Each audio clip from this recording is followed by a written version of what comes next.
자, 오늘 본문은 창세기 31장 31절에서 42절입니다. 야곱이 라반에게 대답하여 이르되 내가 생각하기를 외삼촌이 외삼촌의 딸들을 내게서 억지로 빼앗으리라 하여 두려워하였음이니이다.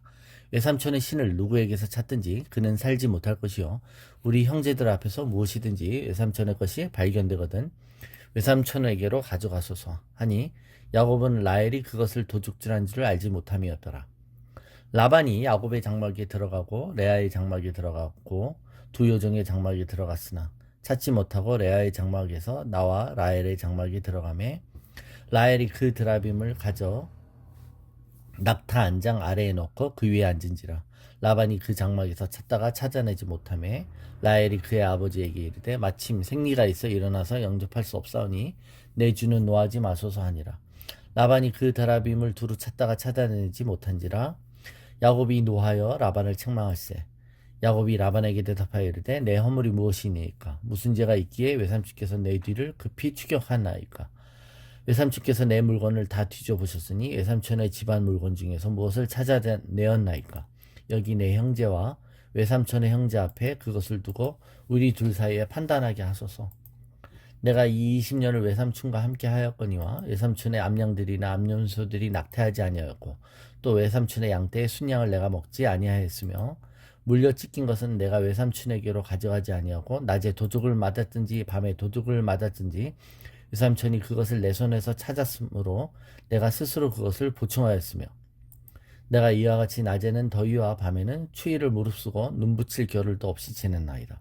내가 외삼촌의 집에 있는 이 20년 동안 외삼촌의 두 딸을 위하여 14년, 외삼촌의 양떼를 위하여 6년을 외삼촌에게 봉사하였거니와 외삼촌께서 내 품삯을 10번이나 바꾸셨으며 우리 아버지의 하나님, 아브라의 하나님 곧 이삭이 경외하는 이가 나와 함께 계시지 아니하셨더라면 외삼촌께서 이제 나를 빈손으로 돌려보내셨으리이다마는 하나님이 내 고난과 내 손의 수고를 보시고 어젯밤에 외삼촌을 책망하셨나이다.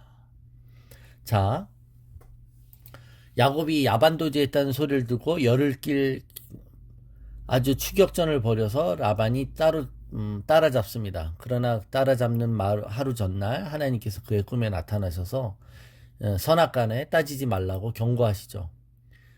그죠? 그래서 그 부분에 대한 경고는 받지만 라반은 자신의 신인 드라빔을 찾는데 온통 혈안이 되어 있습니다. 이제 이에 대해서 야곱이 대답하는 거죠.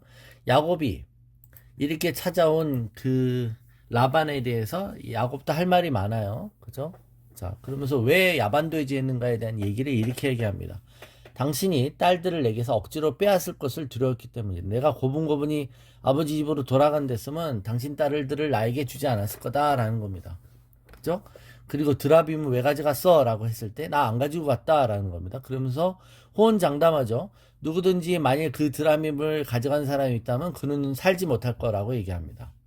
자, 이렇게 호언장담한 이유는 야곱은 라헬이 그 라반의 드라빔을 훔친 걸 알지 못하고 말했던 것이죠. 라반은 샅샅이 수색을 합니다. 그런데 라헬의 기지로 그 드라빔을 찾지 못하죠. 드라빔이 제가 볼패만 하다 그랬습니다. 작아요. 그래서 엉덩이로 깔고 내가 지금 생리 중이므로 일어날 수 없다고 아버지가 손 못 대는 곳에 엉덩이를 깔고 앉아 있어요. 네. 그러자 이제 증거품이 안 나오자 야곱이 이제 거꾸로 라반을 책망합니다. 자, 책망할세. 그죠? 그러면서 나를 무고했다는 것입니다. 그러면서 내가 나쁜 놈이 아니라 삼촌이 나쁜 놈이라는 것이죠. 그죠?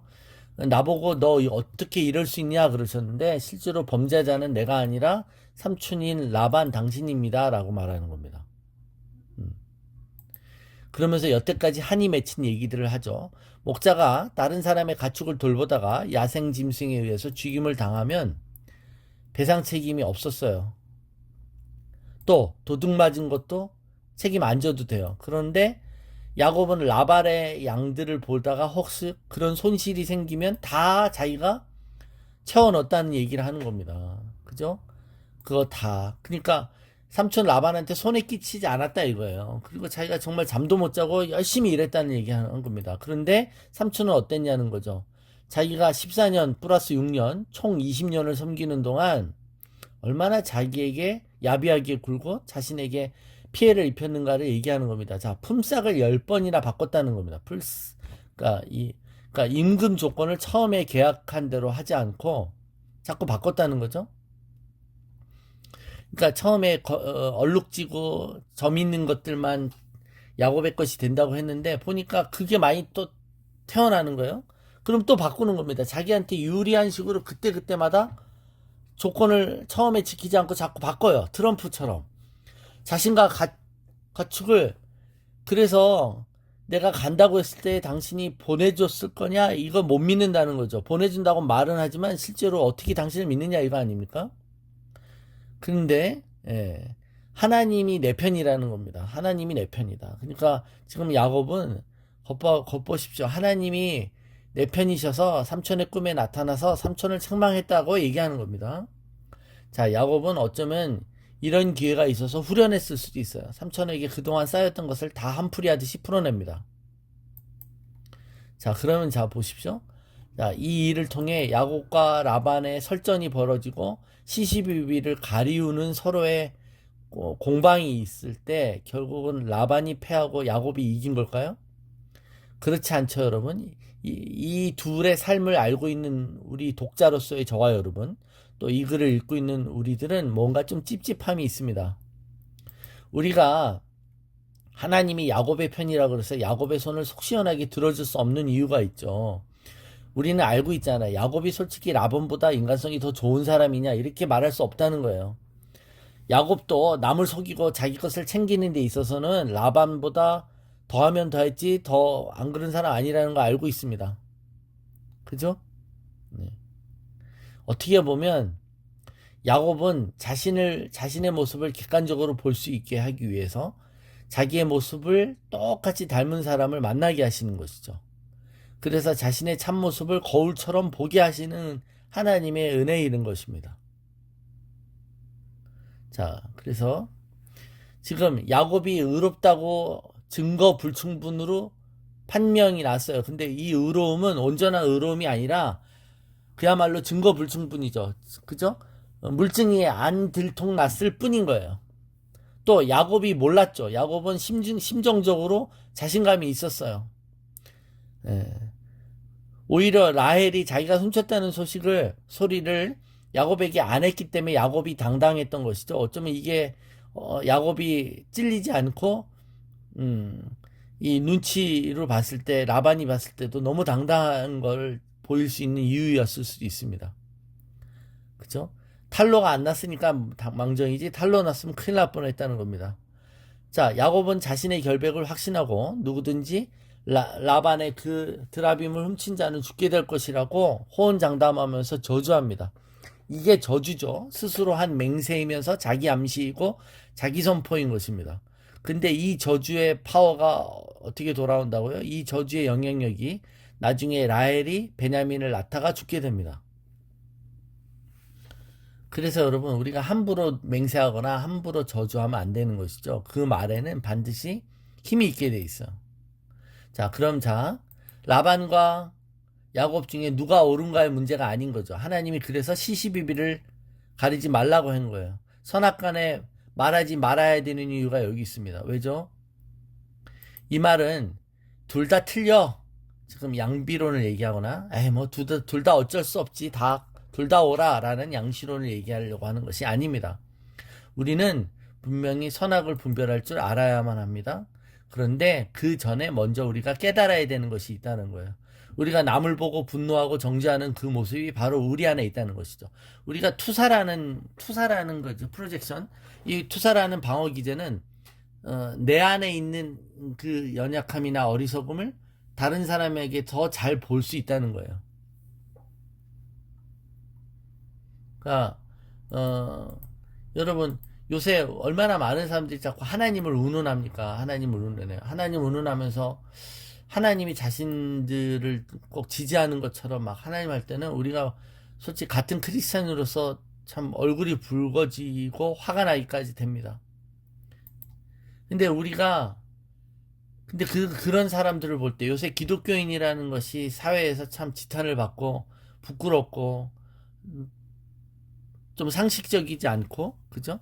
어떻게 그렇게 보여지고 있는 이 시대잖아요. 그렇게 또 행동들 많이 하고. 우리가 그런 사람들을 볼 때 우리 자신의 모습을 볼 수 있어야 되는 것이죠. 우리도 별반 다르지 않을 거라고 생각하셔야 된다는 겁니다. 자, 로마서 3장 9절부터 읽어보면, 그러면 어떠하냐? 우리는 나으냐? 결코 아니라. 유대인이나 헬라인이나 다 죄 아래 있다고 우리가 이미 선언하였느니라. 또는 그들만 못하뇨? 기록된 바 의인은 없나니 하나도 없으며 깨닫는 자도 없고 하나님을 찾는 자도 없고 다 치우쳐 함께 무익하게 되고 선을 행하는 자는 없나니 하나도 없도다. 그들의 목구멍은 열린 무덤이요 그 혀로는 속임을 일삼으며 그 입술에는 독사의 독이 있고 그 입에는 저주와 악독이 가득하고 그 발은 피 흘리는 데 빠른지라. 파멸과 고생이 그 길에 있어 평강의 길을 알지 못하였고 그들의 눈앞에 하나님을 두려움이 없느니라 함과 같으니라. 다 똑같은 거예요. 하나도 나을 게 없어요. 마태복음 5장 22절입니다. 나는 너에게로는 형제에게 노하는 자마다 심판을 받게 되고 형제를 대하여 나가라 하는 자는 공회에 잡혀가게 되고 미련한 놈이라 하는 자는 지옥불에 들어가게 되리라. 그러니까 여러분, 선악간에 따지지 말라는 것은 힘이 약하고 싸우면 질 수밖에 없었던 야곱의 편을 드는 하나님의 보호하심은 맞지만, 그렇다고 야곱과 라반 중에 누가 옳다, 누가 의롭다고 말하는 게 아니잖아요. 그죠? 우리가 다 라반처럼, 야곱처럼, 그리고 라헬처럼 속이는 자이고 야비하고 뭔가 구린 것이죠. 그렇기 때문에 우리는 투사하고 있는 거예요. 그래서 명심해야 되죠. 우리는 마태복음 7장 1절입니다. 비판을 받지 아니하려거든 비판하지 말라. 너희가 비판하는 그 비판으로 너희가 비판을 받을 것이요 너희가 헤아리는 그 헤아림으로 너희가 헤아림을 받을 것이니라. 어찌하여 형제의 눈 속에 있는 티는 보고 내 눈 속에 있는 들보는 깨닫지 못하느냐. 보라, 내 눈 속에 들보가 있는데 어찌하여 형제에게 말하기를 나로 내 눈 속에 있는 티를 빼게 하라 하겠느냐. 여러분, 그러니까 우리의 마음 기본 가짐이 뭐예요? 당장은 물증이 안 나오고, 그러나 여러분, 하나님 앞에 섰을 때는 안 나오는 물증이 없는 것이죠. 숨었던 모든 일들이 다 드러날 것입니다. 우리는 살면서 선악을 판단해야 돼요. 근데 그 선악을 판단할 때도 하나님이 주신 진리에 의해서, 하나님의 말씀에 의해서 선악을 판단해야 되죠. 그죠? 그런데 함부로 그러기 전에 우리가 선악을 말하지 않아야 되죠. 우리는 오직 하나님의 긍휼과 은혜를 붙잡고 그분의 보호하심 속에 거해야 되는 줄로 믿습니다. 우리가 서로를 속고 속이고 자기를 피해자로 여기며 자신이 억울한 것만 생각하고 자기가 남에게 가해하거나 자기가 남의 거짓말한 거나 자기가 남에게 상처를 준 건 금방 잊어버리죠. 그죠? 예. 그래서 누가 사람을 죽여놓고도 그런다 하지 않습니까? 내가 죽인 그 사람은 죽어 마땅한 나쁜 놈이라고 해야 정당화되고 자기 방어가 되는 거며 자기를 합리화하는 것이죠. 인간은 그렇다는 거예요. 인간은 그렇다는 겁니다. 자, 우리는 라반의 요지와 라반의 자기를 정당화하는 요지와 야곱을 비난하는 이유, 또 야곱이 자기가 더 억울했다는 것을 설파하고 또 역으로 라반을 책망하는 그 이유를 봤습니다. 그럴 때 과연 누가 옳으냐 이겁니다. 누가 옳으냐. 누가 옳으냐는 오직 하나님만이 정의하시고 하나님만이 판단하신 줄로 믿습니다. 그럴 때 우리는 하나 나을 것이 없는 우리로서 우리를 긍휼히 여기시는 하나님의 그 자비만을 붙잡아야 되는 줄로 믿습니다. 그리고 그분이 우리를 보호해 주시도록 기도해야 되는 줄로 믿습니다. 그러므로 선악간에 판단하지 말라고 하는 이 말씀, 헤아리지 말라. 그 헤아림으로 네가 헤아림을 받을 거다 라고 하는 말씀을 기억하시기를 축원합니다.